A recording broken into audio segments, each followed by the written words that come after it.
നമസ്കാരം. അനശ്വര കലാകാരൻ കൊല്ലം സുധി ഓർമ്മയായിട്ട് 2 വർഷം പിന്നിട്ടു.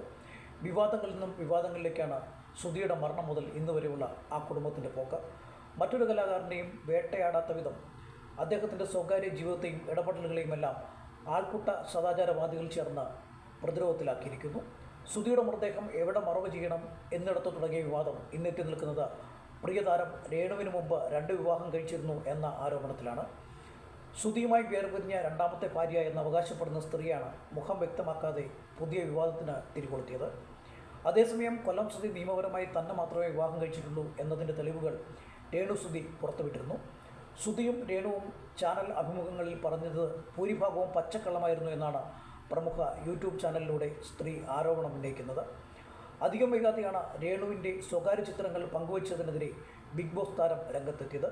വലിയൊരു കലാകാരനായിരുന്ന കൊല്ലം സുധിയെ അദ്ദേഹത്തിൻ്റെ ചരമദിനത്തിൽ ഏതെങ്കിലും സംഘടന ഓർമ്മിച്ചതായി അറിയുന്നില്ല. സുധിയുടെ മരണശേഷം സ്തംഭിച്ചുപോയ ആ കുടുംബത്തിന് തണലൊരുക്കാൻ വിവിധ ഇടങ്ങളിൽ നിന്നും ശ്രമങ്ങൾ ഉണ്ടായി എന്നത് മറക്കുന്നില്ല. എന്നാൽ ജീവിതത്തോട് പൊരുതാൻ രേണു സുധി മുന്നിട്ടിറങ്ങിയത് ചിലരെ അലോസരപ്പെടുത്തിയിരുന്നു. ഇവർക്കെതിരെ ഉയർന്ന ചില ആക്രോശങ്ങൾക്ക് പിന്നിൽ ആരുടെയൊക്കെയോ പ്രേരണ ഉണ്ടെന്ന് വ്യക്തമാണ്. ജീവിതവും തൊഴിലും രണ്ടാണെന്ന് തിരിച്ചറിഞ്ഞു തന്നെയാണ് രേണു സുധിയുടെ ഓരോ ചുവടുവയ്പ്പുമെന്നാണ് വ്യക്തമായി മനസ്സിലാവുന്നത്.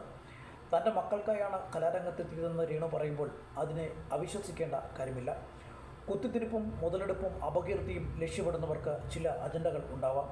എന്നാൽ അവരുടെ ഒളിസേവ അധികകാലം നീളില്ല.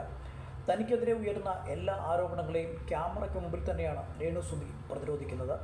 ഇനിയും വെളിപ്പെടുത്തലുകളുമായി വരുന്നവർക്ക് ക്യാമറയ്ക്ക് മുമ്പിൽ തന്നെ അതാകാമല്ലോ.